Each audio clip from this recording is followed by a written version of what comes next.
ध्यात्वेन्द्रनीलवर्णाभम् चन्द्रसूर्याग्निलोचनाम् विधिविष्णुसुरेन्द्रादिमातृभैरवसेविताम् हारनूपूरकेयूर वलयेरुपशोभिताम् ज्वलन्मणिगणप्रोक्तमकुटोज्ज्वलशोभिताम् शस्त्राण्यस्त्राणि सर्वाणि स्वकार्यकरणानि च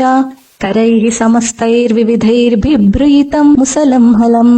वाराही देवि कवचम् भुक्तिमुक्तिफलप्रदम् पठेत्त्रिसन्ध्यम् रक्षार्थम् घोरशत्रुनिकृन्तये वार्ताली मे शिरः पातु वाराही पालमुत्तमम् नेत्रे वराहवदना पातु कर्णौ तथान्दिनी रुन्धिनी नासिका पातु मुखम् पातु सुजम्भिनी पातु मे मोहिनी जिह्वाम् स्तम्भिनी कण्ठमादरात् स्कन्धौ तु पञ्चमी पातु भुजौ महिषवाहना सिंहरूढा करौ पातु कुक्षौ कृष्णमुखी सदा हलायुधम् च वक्षश्च मध्यमे मुसली मम नाभिम् तु शङ्किनी पातु पृष्ठदेशे तु चक्रिणी खड्गिनी पातु कट्याम् तु मेढ्रयोः पातु केटकी गुदम् च क्रोडिनी पातु जगनम् स्तम्भिनी तदा चण्डोच्चण्ड चाऊरु मे जानुनी शत्रुमर्धिनी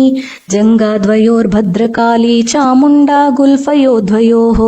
पादौ तदङ्गुलिश्चैव पातु चन्मोत्तभैरवी सर्वाङ्गाम् सततम् पातु कालसन्दीपनी मम वाराही कवचम् दिव्यम् सर्वसिद्धिप्रदायकम् सर्वशत्रुक्षयकरम् सर्वकार्याकरम् शुभम्।